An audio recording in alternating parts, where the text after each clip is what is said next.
Fobia atau gangguan kecemasan adalah rasa takut berlebih yang diderita karena suatu alasan. Banyak yang mengidap fobia menjadi korban di lingkungan sekitarnya. Faktor utama terjadinya disebabkan tidak mengetahui kondisi mental seseorang yang mengidap fobia dan dilakukan secara terus-menerus yang menyebabkan mental korban yang awalnya baik menjadi hancur dan pelaku beranggapan bahwa adalah hal yang sepele. Pada keadaan normal, setiap orang memiliki kemampuan mengendalikan rasa takut. Akan tetapi jika terpapar terus-menerus dengan fobianya, hal tersebut berpotensi menyebabkan terjadi fiksasi. Fiksasi adalah keadaan seseorang menjadi terkunci, karena ketidakmampuan dalam mengendalikan perasaan takutnya. Penyebab lain adalah kejadian yang sangat ekstrim seperti trauma bom, terjebak lift, korban pelecehan seksual, dan sebagainya. Seseorang yang pertumbuhan mentalnya mengalami fiksasi akan memiliki kesulitan emosi yang biasa disebut mental blocks karena tidak adanya saluran pelepasan emosi yang tepat. Setiap kali berinteraksi dengan sumber fobia maka akan merasa cemas. Agar kembali nyaman, maka cara paling mudah adalah dengan mundur kembali atau regresi kepada keadaan fiksasi. Kecemasan yang tidak diatasi mungkin berpotensi menimbulkan akumulasi emosi negatif yang ditekan ke alam bawah sadar represi. Pola respons negatif dapat berkembang terhadap subjek fobia lain dan intensitasnya makin meningkat. Oleh karena itu seseorang penderita fobia makin rentan dan makin tidak produktif sehingga tidak dapat dipandang sebelah mata. Mari kita bahas tentang fobia spesifik yaitu 1.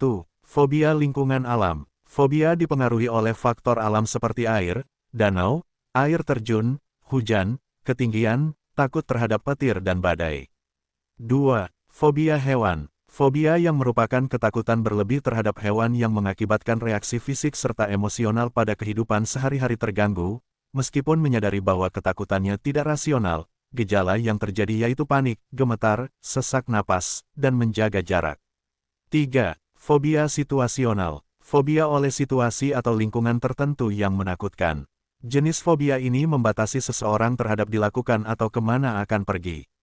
Contohnya takut berbicara di depan umum, takut bepergian dengan pesawat terbang, takut pada kerumunan.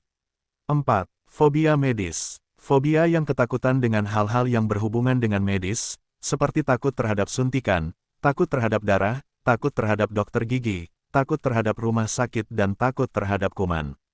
5. Fobia abstrak. Fobia yang ketakutan pada sesuatu yang tidak berwujud, seperti takut akan cinta, takut terhadap kegagalan, takut terhadap kebahagiaan, takut tersedak. Fobia spesifik tidak memiliki penyebab tunggal tetapi sejumlah faktor yang berpotensi berkontribusi, antara lain. 1. Pengalaman traumatis. Individu yang memiliki pengalaman traumatis pada masa kanak-kanak dapat membuat asosiasi dengan situasi atau benda pada saat dewasa. Misalnya, seseorang yang digigit anjing pada usia muda dapat mengembangkan rasa takut terhadap anjing di kemudian hari. 2. Perilaku yang dipelajari, lingkungan keluarga bisa menjadi penyebab fobia, seperti berada di sekitar saudara yang memiliki fobia sehingga mempengaruhi dan dapat berkontribusi pada timbulnya fobia pada masa dewasa. 3. Genetika, beberapa individu mungkin secara genetis cenderung memiliki kepribadian yang cemas, membuat lebih rentan terhadap fobia. 4.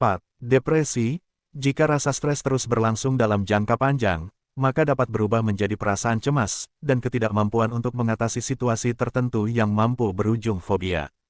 Beberapa istilah sehubungan dengan fobia yaitu aklofobia, ketakutan terhadap kegelapan, akrofobia, takut ketinggian, aeroakrofobia, ketakutan tempat terbuka yang tinggi, aeronausifobia, ketakutan muntah yang disebabkan mabuk udara, aerofobia, ketakutan untuk menelan air, atau zat-zat beracun pada udara. Agorafobia, takut pada lapangan. Anlofobia, takut akan banjir. Arachnofobia, ketakutan pada laba-laba. Aritmofobia, takut akan angka. Astrafobia, ketakutan pada petir. Bibliofobia, takut pada buku. Chenofobia, takut akan ruangan yang kosong. Dendrofobia, takut pada pohon. Felinofobia, takut akan kucing. Fotofobia, ketakutan cahaya. Hydrofobia, ketakutan akan air. Iatrofobia, takut akan dokter. Klaustrofobia, takut akan ruang sempit. Lachanofobia, ketakutan pada sayur-sayuran. Lepidopterofobia, ketakutan akan kupu-kupu. Ligofobia, ketakutan akan kegelapan. Nekrofobia, takut akan kematian. Ranidafobia, takut pada katak. Slionofobia, takut pada sekolah. Tripofobia, ketakutan akan lubang yang banyak.